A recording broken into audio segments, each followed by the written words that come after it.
there has to be an element that the Commission is answerable to the Oireachtas, the Dáil na Shannon, and obviously you want a situation where you have all-party agreement on that. As I said, or tried to say in my initial submission, I think ideally there should be a head of the Commission, an identifiable head, an ombudsperson or electoral czar, for different reasons, but mainly because it's important to have an identifiable person who can speak on behalf of the Commission, try and get across what the Commission is trying to get. Ideally, that should be someone who's not currently or previously involved in politics, someone who's not someone coming from the administrative sector either. So someone from outside the political administrative sector, but who has a very good understanding of how elections operate. So that's the way I'd see it. I'm sure Sean might have ideas on it as well. Okay, Sean Donnelly, then Peter McVitie, then we're moving on. Sorry? Yeah, Sean Donnelly, no. I'm not so worried about personalities involved in this. I'm more concerned with how the things should operate, and I wouldn't disagree with what Adrian said. We seem to use High Court judges for everything that we set up, and I don't know why that... Sorry? We've started running out of them. Yeah, I don't know why that is. Just one of these things that seems to have grown up, and I don't see the necessity of it. Plenty of other well-qualified people. So my main concern is how this electoral commission, first of all, it is set up and how it operates, and I think leave it to other experts to comment on the personalities involved. Okay, Peter McVitie. Thank you, Chairman. Just a couple of points, if you'd allow me to make them. It's just on the register of elections. You know, we are elected by the people. I'm from a very rural part of the country, and like you go around the houses canvassing, and you come to a house where there's a person of 88 years of age. They lived in that house when he was born, never left it, never left the area, and he was taken off the register. He cycled to vote, he landed at the polling booth, he was off the register. Now, there should be something in place so that man, they knew in their heart and soul that that man hadn't come from someplace else that day to vote. There should be something in place for that. But, you know, when people has a PPS number, as I understand it, they are like, I've listened to a lot of regulations and rules from these people behind me, which you have to have those regulations, but I think we're a bit over the top of some of them. But, you know, as my understanding, when a child is born, you get a PPS number. They come to 18 years of age, they're recognised by the state, that they're entitled to come off the children's allowance or whatever the case may be. Now, I think, to be honest with you, and this is a personal opinion, I think it should be compulsory for everybody to vote for a start. That should be introduced. And I'll tell you, that would waken people up a bit more if that was introduced. But along with, on the boundary changes, and this gentleman here referred to it, on the boundary committees there was introduced, and the changes was brought in there in my area of Cavan, Sligo Leitrim. We are brought into Sligo Leitrim. There are 13,000 voters out of West Cavan brought into Sligo Leitrim, and there's 8,000 out of Donegal. Like now, in all fairness, whoever came up with that idea, you know, you'd have to ask the question: did they really put any thought into what we're doing? In my municipal area, my area is divided in two. My municipal area is part of it in Sligo Leitrim, the other part in Cavan. And it's really and truly, it's ridiculous. And you'd often wonder who picks these people on these boundary committees to introduce these rules. There are just a few things. I'm speaking to someone that's on the ground, talking to people, and there's councillors here that deal with the same thing every day of the week. But, you know, I don't think that there's people up here that don't think of the people that understands what's happening down at the bottom. And I think that the people that are dealing with this every day of the week should be listening a lot more. Thank you, Mr. McVitie. Thanks, Chairman. Robert Dowds. And thank you all for coming in for your presentations. I hesitate to say this, but Mr. Donnelly make a very strong case for being in charge of the Electoral Commission with your passion for the subject and your breadth of knowledge. In terms of making the register, I mean, the people from the data protection and social welfare, I mean, do you think that the suggestion from Mr. Donnelly about the CSO, that they would have the knowledge and expertise to be able to bring that about? In relation to electronic voting, could I be heretical and say that I agree with Mr Donnelly? We actually should have electronic voting, and I think if we were doing it, I think there should be a paper vote as well, so that if there's ever a contest about whether the electronic result is correct, the paper votes can be looked at as well. But I mean, I'm not a statistical expert, but I understand that actually electronic voting would be more accurate in terms of determining, say, a seat that was being decided by, say, 3 or 4 votes or whatever. I think we should strongly pass on the message in relation to the census that it would be very useful if they broke that division as 0 to 18 rather than 0 to 19, because that surely would be useful in terms of drawing up an electoral register. I'm wondering also what any in the panel think about the idea of an electoral commission looking after the work the boundary commission does, in part because of the point that you made, Councillor McVitie, because I mean the constituency you refer to is the absolute ideal example of something being put forward that I don't think a person of any political hue would put on the ground. And the last point that I want to ask is in relation to the Electoral Commission. I mean, I feel that there ought to be a political input into that as well, in the sense of perhaps retired politicians, people who have an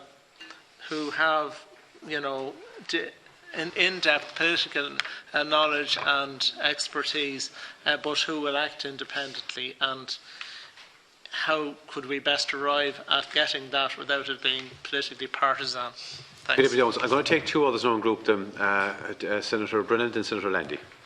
Thank you, Chairman, and could I thank everybody for their presentations, and a special thank you to my colleagues, AII, LG members, for the very comprehensive and the role of local authorities identified. I'll just give 2 experiences of my own, which I witnessed myself. I was in a football dressing room 10 years ago. I wasn't playing, incidentally, but this guy was. And he bummed and boasted. Himself and his wife spent the entire day in Northern Ireland.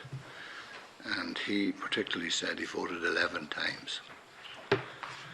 So I just took note of it. I didn't pass any comment prior to a football match and whatever.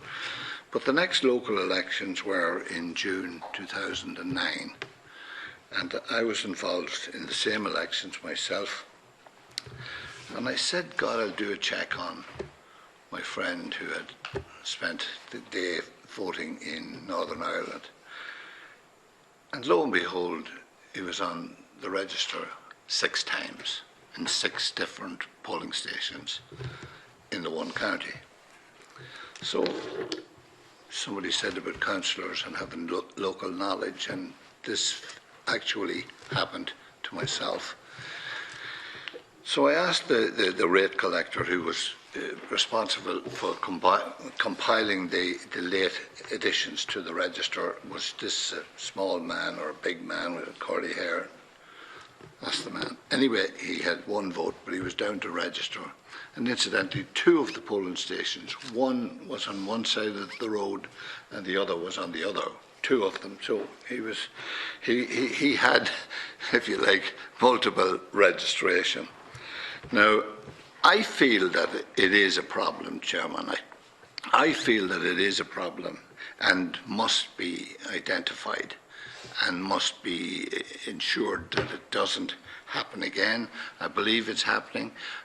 I won't go so far as to say mainly in border counties where they have access and may have come down from the north or may have gone north or whatever. But it is happening. I would have no doubt that there was 4 or 5 people in that car that went north that day. Anyway, I can't ensure that that was the situation. Another issue, I believe, Chairman, is, and I'd be aware of it too, and it was local knowledge, that people had emigrated to England, to the United States and different parts of the world were on our local registers. And I ensured that, they were removed from it.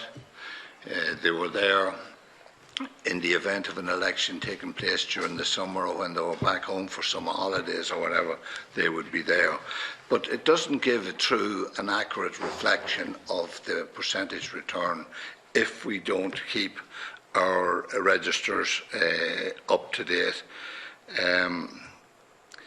How do we overcome the situations, people dying and still on the register, and perhaps in some instances their voting card being used by somebody else? I honestly feel strongly that it is an issue, and there has to be some way of identifying somebody.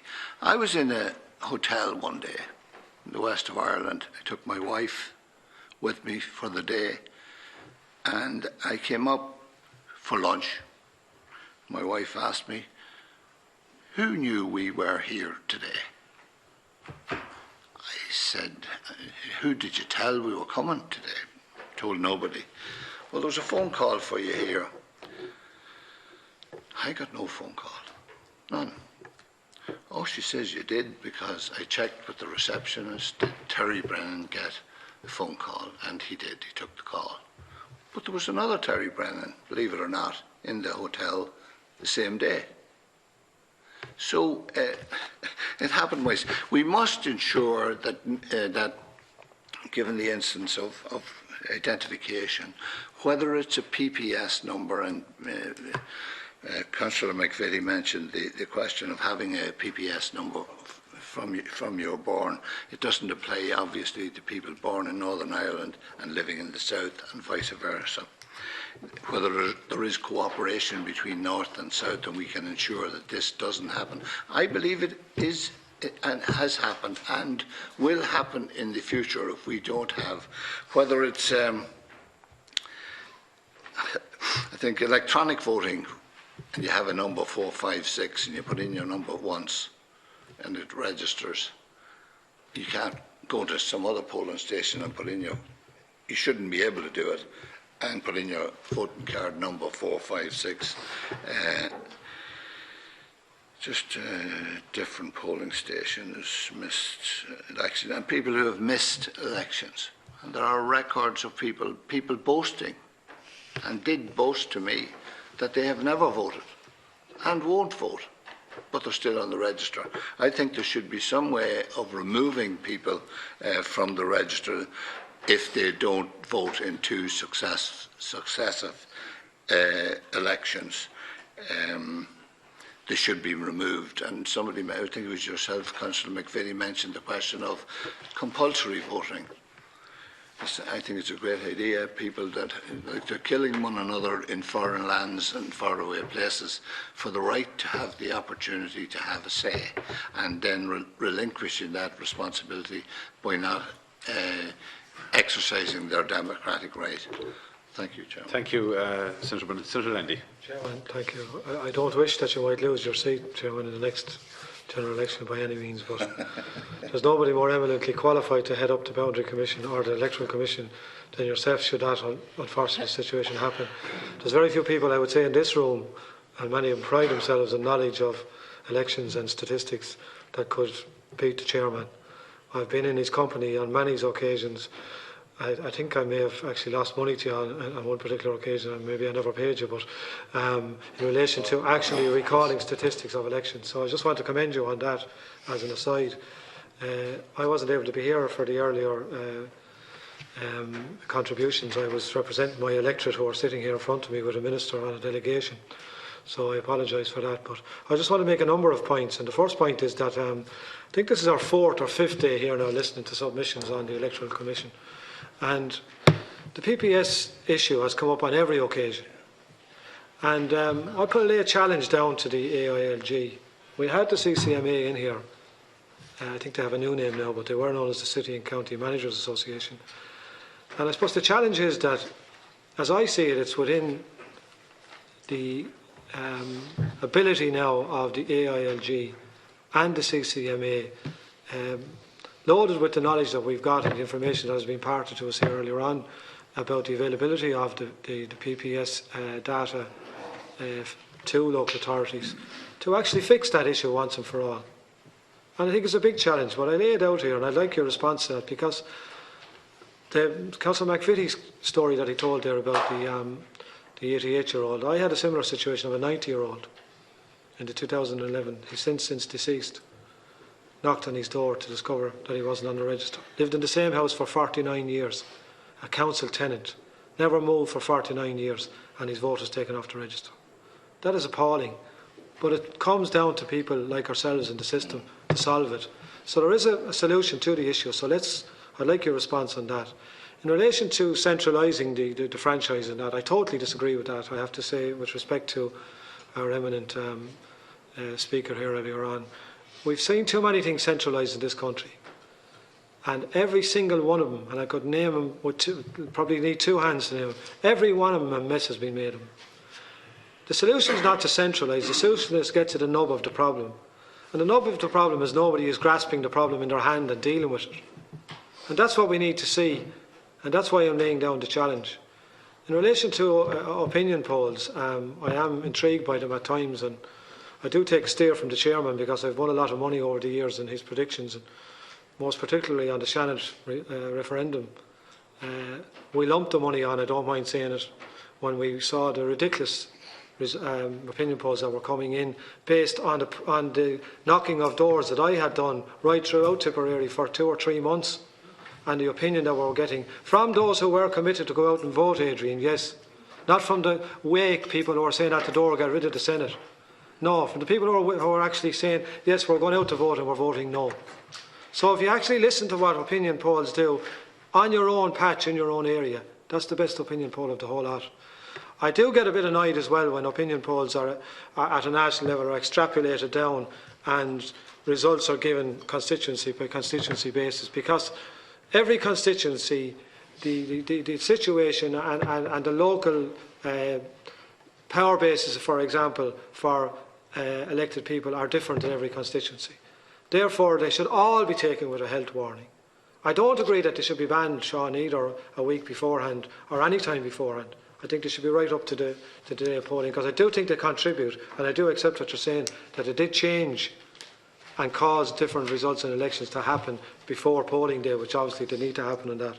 Just the last point I'd like to make, Chairman, in relation to the Boundary Commission, we have new proposals now for the changes of boundaries in Waterford, in Drogheda, and Laois, Carlow, I think, and maybe one other.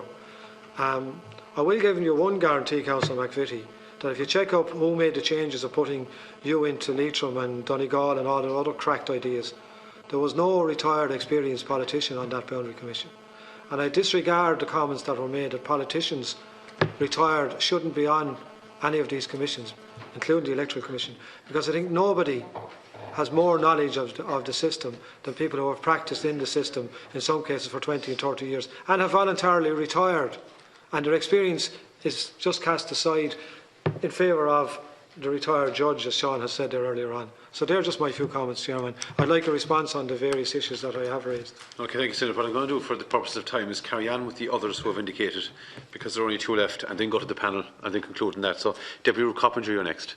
Thank you, Gaeltacht. Sorry I had to leave just briefly there. I would have liked to hear everything you had to say.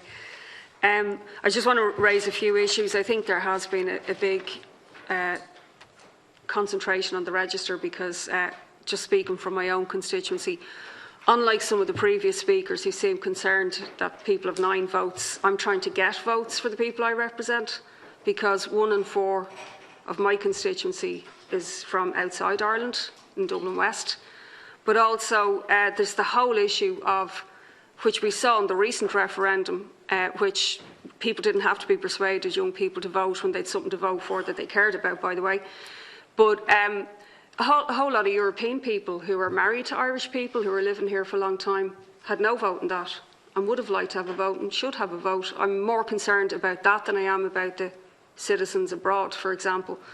But so I find it's getting people on the register. That's the big problem in my area, rather than getting them off it. The Dáil and local authorities, just to begin with, are not representative of the population whatsoever. It's too old, it's too male, and it's too pale. And it certainly won't be helped if we have a register that doesn't reflect the reality of the changing Ireland. For example, young people, according to the report that we have, 30% of 18 to 24-year-olds aren't registered, according to the National Youth Council of Ireland. Now, I know USI, I believe they were in last week, did a mass registration of young people for the referendum. But, you know, these are serious issues that need to be looked into by the Electoral Commission. But also a huge factor, and I don't know if our speakers have considered this, is because of the housing crisis we have now, because the government aren't building local authority houses in the main, but also homelessness. Every time you move, you have to go to the Garda station and get yourself re-registered. I had this last year. A whole load of people in my constituency are homeless or have had to move because of rent increases. And the rented sector now is a massive proportion of the population. It's about 700,000 people. So I would say the electoral register is a huge, huge issue. And in relation to whether we need an electoral commission, I think we probably do for a period of time in any case, because I don't think these issues will get resolved if local authorities are working at all different levels. I would have some fears, though. I think creating super quangos is a problem, and I wouldn't like to see staff in the local authorities losing their jobs, for example, because they're generally decent jobs and there's few enough of them in society. The local authorities are being divested of all their responsibilities, from bin collection to water, there's no houses. I don't know what the councillors actually have to do. But the staff, I wouldn't like to see councils losing more, and I would think that there should be a role maintained there. Also, we've said it before here about judges and male academics. We need, it doesn't have to be the retired judge that's heading this up. But I wanted to raise about PPS number. I read what the Data Commissioner had to say. And I'm just wondering if people might comment on how exactly this can assist. Without permanent storage, is there a way that this can actually work, is what I'd query, because there is a massive paranoia in society, as we saw recently, about PPS numbers in relation to Irish Water. Once you mention PPS numbers, people, because of their distrust basically of government and the establishment, go into a free fall about it. And I think if this was raised in society now without proper safeguards, people would be very concerned about it. So I'm just wondering how that could be done. But I do think it is ludicrous that so many young people aren't registered when this could be done automatically upon the age of reaching 18. But I also have, for example, we have a lot of people who become Irish citizens. I've attended ceremonies with people, because I know a lot of people who've gone through the process. They should be handed a thing to register that day. Instead, they don't even realise that they have to upgrade their vote from a local election to a full election. They just think, oh, no, I'm an Irish citizen. Yeah, but you're not on the register. It's ludicrous going around my area. In parts of, we've one area where 51% of people aren't Irish. You might as well throw the register out the window. So, just lastly, is registration of political parties, which is another thing that's listed as a possible function of the Electoral Commission. I think it should be easier for people to designate themselves in a certain way for the purposes of standing for an election, without having to necessarily establish a political party. In other countries, for example, you have alliances of people, for the purposes of elections, where you can designate. Otherwise, you go on as non-party. And I think that that's something that should be looked at. I suspect it won't be looked at, because I suspect it suits the current system to have two big parties and a few small parties, although some of the big parties are becoming smaller and will continue to become smaller. But I think it is linked to a political reform But in other countries you have, for example, a list system. You know, people can actually go on a list to stand for election, where I just think that having non-party on the thing automatically doesn't give you any identity, and I think that that is something that should be looked at, because politics is changing in this country and people are more willing to look for alternative formations.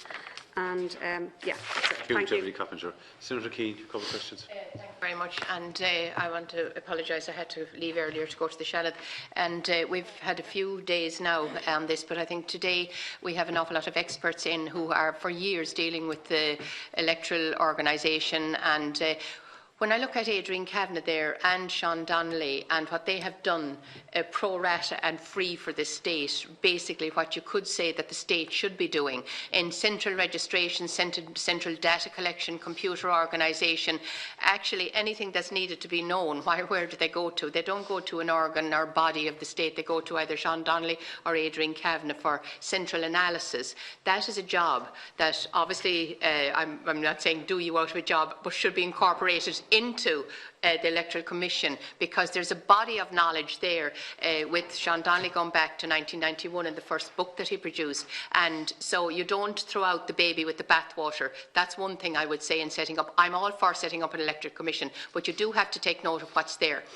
Also, when you look at the local authorities, the body of knowledge that is there, the very first time in the rates, when the collection of rates was being done, it was easy then when the rate collectors went around to every house and they knew who was what and when was what and happening.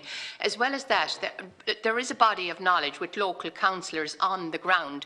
They know who's in the houses, who lives there, who's what. So you don't throw out that baby either with the bathwater. So you do need local expertise, local knowledge. You do need central registration and collection of data at central location to have it, and to enable everybody right throughout Ireland to have a central sector of access.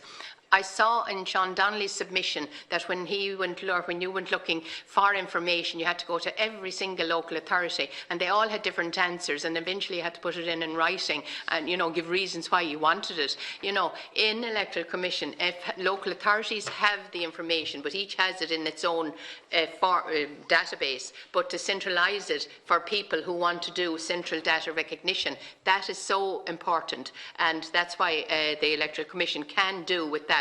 But I think in setting up anything that you have to look at the local authorities, the expertise that is there. There's huge criticism in the electoral register at the moment, and I think every Senator and TD here has given, I'm not going to give them, I've had them, of people who are on, off the register, and I know Terry Brennan there saying about somebody that voted 9 times or whatever. All of this and happening, all of that can be corrected, and it would be corrected at central data level, because one local authority, if you move out of one, and it's not a requirement to deregister to move into another, and a central database would correct that, because you would have the computers talking.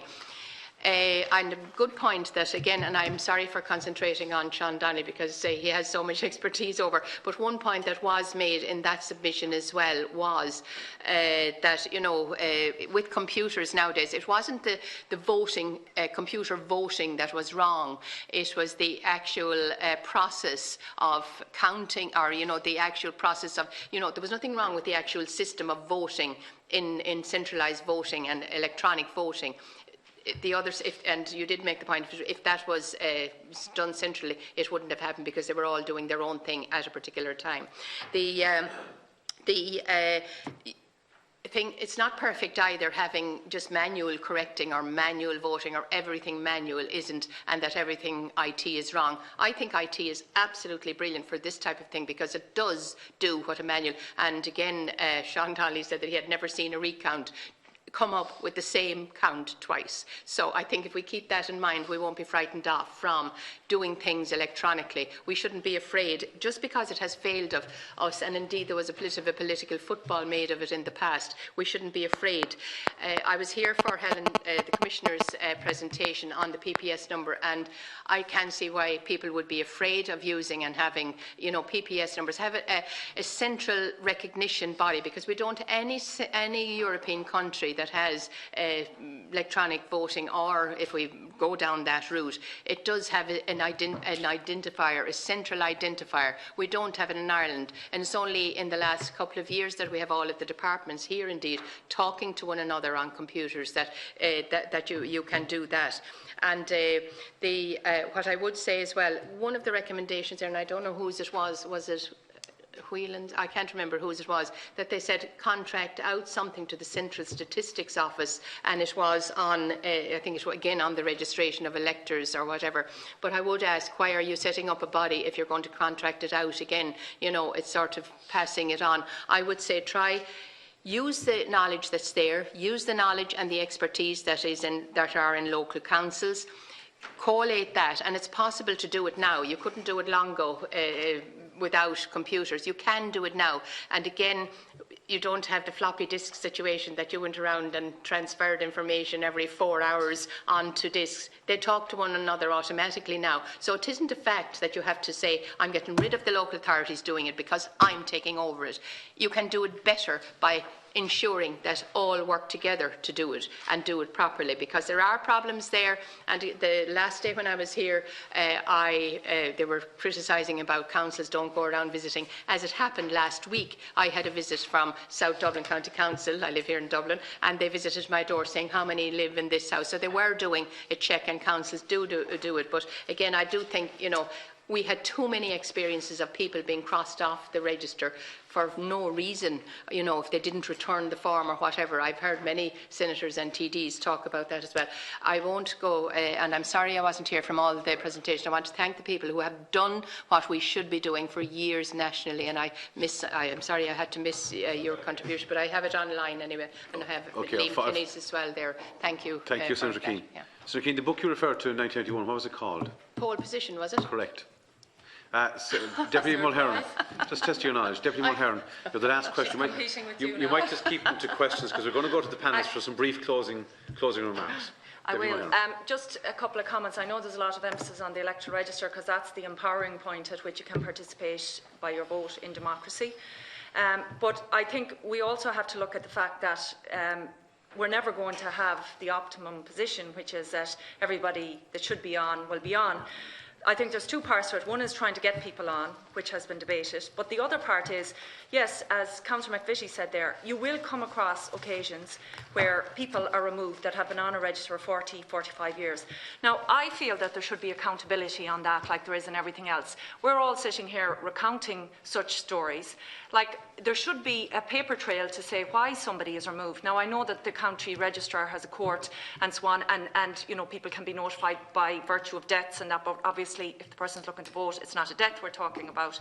But there should be some evidence, and perhaps as elected persons, when you find this out, it will be worthwhile actually following through and see, well, what's the valid reason? And if there's not, somebody should be accountable for removing somebody, because it's always going to happen unless we have some sort of situation. Now, it could vary what sort of evidence they might have to produce to show that this person is gone. But I have encountered it myself. People who've never moved away all their lives, have lived, and suddenly they're gone off the register. Now, somebody should be accountable for that if we're serious about doing our business. The other thing is that I would agree, people who've been living here, married here from EU countries that will never get to vote in referenda nor in a general election, they should be catered for as well. If these people are de facto citizens of the country, or else we should make a simpler process whereby people from EU countries who've been here for a length of time can become citizens, and that wouldn't be as extensive or as expensive to do so, so that citizenship coincides with actually living here, participating, raising families and things like that. And the other just final thing I'd say, I know I haven't asked any questions, but just one point is that, you know, at the end of the day, we're not a nanny state, and every time we start moving this direction, we're going to look after this. That is totally unachievable. I think, personally, I would like to see more of an emphasis on people feeling like they want to participate in democracy. And I feel it begins at a younger stage, because we know we never get a full turnout on the register, and that's even allowing for errors. Lots of people don't feel interested in voting. And I feel I would agree with Deputy Coppinger, people come out when they're interested. But in all fairness, some of the stuff isn't as exciting as the marriage equality referendum, but it's necessary and part of our democracy, and it's important that people participate. So to have that sort of conversation, and hey, you know, democracy is laborious, and this idea that, you know, it's all about these conversations, even conversations we're having here, and it can be painstaking. This idea that it's, you know, it can be a glamorous type of effort, and then you go into it. Now, I know maybe we try and glamorise it ourselves sometimes when we're trying to get a bit of votes, but, you know, I just feel that that sober idea engendered when people maybe are in secondary school, not just, oh, get on the register and you'll vote. We know there's young people 16 and they're well fit to vote. There's people 21 and they'll never want to vote. So it's not that. I think it's this, what is it? It's putting into people this idea of citizenship, and part of being Irish and participating is using your vote and making the best decision you can with it, and engendering also the idea that my vote's the same as the President's votes, the same as the man down the street's vote, that we're all equal in that way. People, but we're not all equal. That's okay, we're going to. We are by virtue of our. And it's not democracy when politicians you've already keep spoken, breaking Deputy Coppinger. Thank you indeed for that insightful comment. We're now going to closing comments. Now, a lot of the points have been well made over the last 6 weeks, so, you know, we're rehashing a lot of the topics, and obviously the questions were the same with witnesses over that 6-week period. So what I'll ask all of our witnesses to do, if they don't, that's fine, is to make closing comments and to reflect on some of those. But we're a bit cut for time, so I'm going to begin with Adrian Kavanagh and Sean Donnelly, then the Local Government Association, and then, if they wish, the Data Protection Commissioner and Social Protection. So Adrian Kavanagh, might just be brief as well, please. Thank you. Just a few quick points. First, in response to Deputy points made by Deputy Dowds and Senator Landy on political input, this is a point I made or tried to make in my initial submission. I was suggesting that the idea of having a political advisory, I agree. I think politicians, party workers, political people working in political organisations, they know a hell of a lot about politics.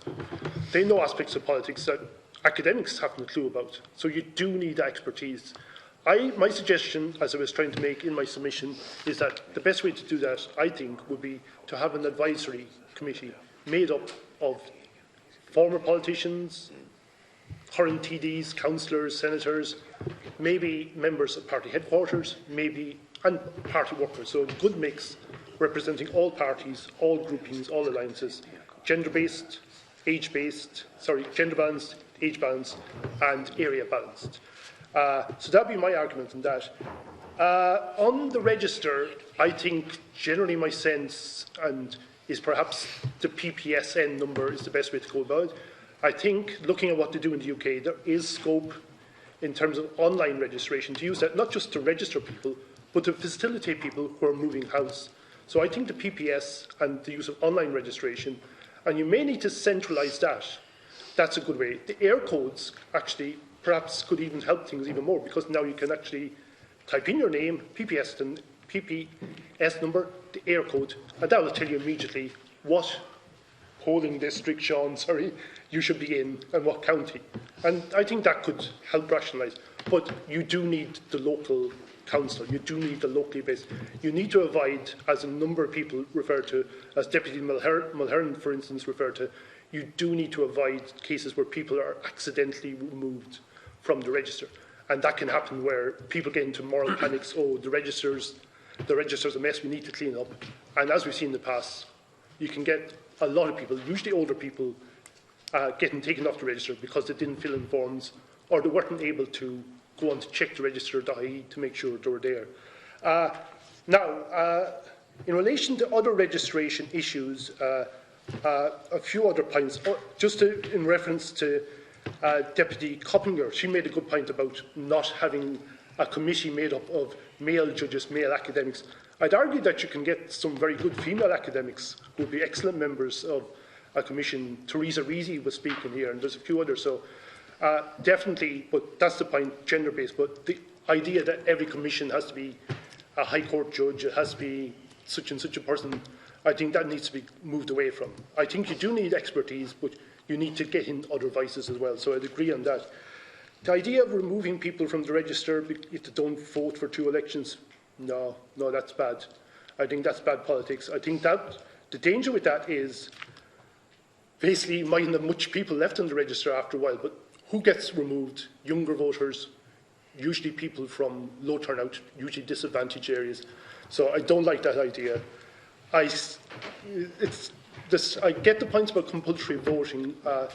My argument is only have compulsory voting, only think about compulsory voting when you've cleaned up the electoral system. Otherwise, you have no right to talk about compulsory voting. And if you've got compulsory voting, you have to have the right to choose none of the above when it comes to voting. Thank you. Donnelly. Just a few general points. I believe an electoral commission should be set up, and it could be done fairly quickly once the original staffing and all those things. I mean, the very first thing is get a decent website up and running, and you can do a lot of the stuff that should be transparent in Irish politics, and historical data, elections, all of that, because Irish politics are full of myths. I mean, this all about the register came about a few years ago. There was one by-election, the turnout was dreadful, and people panicked, and they were saying the turnouts are dropping, and people are losing interest in politics, which never happened in Ireland before, and all this nonsense.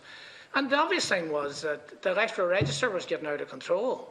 People had now much more mobility. They were born in Donegal, they had a vote there. They went to UCG, they had a vote there. They were working in Dublin, they had a vote there. They voted once, which is 100% turnout, because they were on the register 3 times. It was a 33% turnout. And that was been the problem. And they came up with a thing then. I thought, oh, this is great, check the register. And the member going on to first day, I thought, oh, this will be great, I'll see every register. And you put your name in and they'll tell you whether you're on the register or not. Big deal. I mean, that's the most ridiculous thing ever. Nonsense. And so we weren't serious about this. It's obvious from these hearings that the biggest item is the electoral register. It's a huge item. And I think if you put all the number of times it's been mentioned at these meetings, it's way ahead of anything else. It's obviously very important, and it has to be treated with the utmost respect, be it, as Deputy Coppinger said, getting people on and removing the duplication. And it's extremely important, because if we're making decisions based on inaccurate facts as regards turnouts and stuff like this, it's not good enough in this day and age. It's just not good enough. We must have transparency. We must have all these figures. I remember some crowd did something about Ireland a few years ago, and it was one of the most corrupt countries. And I thought, what are they talking about? And they were quoting these figures. A couple of weeks later, they withdrew the statement, based on inaccurate facts when they were challenged. So we must have accurate. I mean, one of the things is, all transfers are decided. Transfers do not decide elections. The first preference vote mostly decides elections, only in 10% of the seats to the transfer. But there's all this mythology about, and the turnouts are dropping and all this. So we must get real about this. And this has shown, these hearings have shown how important the register of electors is. And it's definitely not good enough at the moment. It doesn't work. And it's given us the wrong facts and figures. Okay, there are problems with PPS numbers or whatever. I don't mind what way they do it. But, I mean, I look at the system that works, and it's the census. The census is carried out by the CSO, and it works because it's a central body. 4.588 to 152 population in this country. It's small. We're a small country. Do you imagine us doing the census through the county councils and then somebody add them all up at the end? That wouldn't work. And this would work. And you would break it down into the EDs and population, and you would throw up the way the revenue commissioners probably work. They don't go checking everybody's VAT. They random sample, or they have ways of doing it. And that will work. And we know that the census has worked. And just finally, thank you for your attention. Okay, just one point before you go any further and call the other fine witnesses. Gay Mitchell did a quiz book of Irish politics in 1990. And he did follow up in 1994. One of the first questions in the 94 publication was, what is Cephiology? And his explanation at that stage was that it was the sociological and statistical analysis of election counts and trends. And in my experience, there was only one person who has referenced most elections in recent years in that country, and that is Sean Donnelly. And thank you so much for that, and thank you for your contribution here this afternoon. Sean, if you could ask the question about the electronic voting and having a paper trail as well. Okay, just the dual role on that. I would agree with that. And The thing about electronic vote, it's a pure, you get far better results out of it, more accurate, but it's in the transfers, even though I rated them a few minutes ago. Because if you have transfers outside of after the first count, they only take the batch of papers on an electronic system, and I use it in opinion polling, and it's worked for me the last 15 years. It goes through every vote, every paper, and does it in percentage-wise, so it's a much purer form. And when you're down to small margins, 1 or 2, 3 votes, that's important. And that's why the electronic voting, much more dependable, much more accurate, and you get a lot more out of it. Entirely accurate in that sense. The Association of Governments, Mr. Geoghegan. I just wanted to make a couple of points there, just to agree with Sean Donnelly there. But there was a lot of talk here today about electronic voting and that. But unless the state can show that it can get, various different websites working right and various different IT systems throughout various different agencies, people just won't trust electronic voting. It's as simple as that. I mean, Sean touched on it there, check the register.ie. I mean, if there's one thing that's in a worse state than the register, it's to check the register.ie website. That's a fact. Young people nowadays, a couple of clicks of a button, they want, information at their fingertips. I mean, you can get various different websites. You can get census results going back to the late 1800s. You can find out where your great-great-grandfather lived, what street he lived in, what house he lived in. You go and check the register.ie and you can't even find your own house on it. That's one thing I'd say. We also need, the local authorities, I think, need to get a lot of, there's a lot of simple things they could do. For example, when the local authority house is allocated, that person should immediately then be placed on the register. It's as simple as that. I think the supplementary register should also be open longer for additions. It's closed too early prior to polling day. If you're out canvassing and you meet someone 6 weeks prior to the election and they're not on the register, you can get them onto the register. You meet a person 4 or 5 days beforehand, oh, sorry, too late. If I met you last week, could have got you on it. So I do think we need to look at it that way. Keep the supplementary register open that bit longer. I would also say that quite a lot of people don't want to go on the register, and I think that's going to have to be dealt with. I mean, whatever about compulsory voting, maybe everybody has an address, place where they reside. You should have at least maybe compulsory registration. And there's a number of reasons why people don't want to go on the register. They may not want their domestic situation, for example, being brought to the attention of the authorities, and that's something that we need to deal with as well. So it's not a simple issue or a black and white issue, but there's a lot of food for thought there. Mr. Geoghegan. Just very briefly. And very quickly, Councillor Geoghegan being a Waterford man who loves the challenge, like in Thurles the other day, will you take on the issue with regard to what I said regarding the PPS number with the CCMA, and will you engage with those to see can you come up with a solution? Because I think that the ball is in your court on this. That's great. Thank You're you. the critical people in this. Thanks for that. Now, if Mr. Duggan or Ms. Dixon wish to comment. Just 1 or 2 small things. I agree with Deputy Coppinger that there's been quite a degree of sensitivity around the PPSN in recent times in particular, but notwithstanding that, I think it's worth remembering that the PPS number has been established as the unique personal identifier for engaging in transactions with the public service, and consequently that's the context in which it should be considered, I think. After all, it is an Act of Parliament for that very specific purpose. I think in addition to that, serious consideration should be given to the fact that beyond the PPS number, there is the public service identity data set, which has very valuable information in it as well, which could be of pertinence to an electoral register and maintaining it, such as nationality, date of birth and things of that nature. So this whole idea of people going onto the register automatically on reaching 18 years of age, I think could be fashioned out of that data set and leveraging of it. And finally, a number of contributors mentioned change of address and people immigrating and the issue that causes for the register. I think in reality, none of the identity infrastructure that's currently in place will adequately deal with that. In reality, what happens in other countries is they maintain population registers. And if we're serious about dealing with continuous change of address and people leaving the country, then the only way to deal with that is through a legislated population register as exists in other, particularly Central European countries. Ms. Dixon. Yeah, the Oireachtas can of course legislate to create solutions to the various issues we've heard about with the electoral register, but the solutions don't necessarily need to involve collecting additional personal data in each case. For example, data matching in relation to the existing register could be provided for by matching up against a consolidated Department of Social protection website. When this was done in the UK, 66% of the entries on the register were validated automatically through data matching without the need to provide additional personal information. So only the 34% that couldn't be matched then had to provide additional identity information. So that's one solution that could be examined in the first instance. If the PPSN is legislated for, and it may well be a viable solution in some of the issues that have been identified, we need to be clear that it does resolve the issues and that it doesn't create further issues. We need to be sure it doesn't create a chilling effect in terms of those seeking to register anew. To vote, Deputy Coppinger mentioned some of the sensitivities that we've seen around the use of PPSNs. I think all of these could be mitigated if it is a good idea to use the PPSN. Then a proper privacy impact assessment that includes public consultation, identifies what the sensitivities are and explains why it has been proposed as a solution will mitigate those risks. All of our witnesses are very sincere. Thank you very much. All of your exchanges with us will help us in deliberating our report later in the year, probably September. I want to thank you for taking time out of your very busy schedules. It's very much appreciated. We now stand suspended for 5 minutes to come back in private session for correspondence.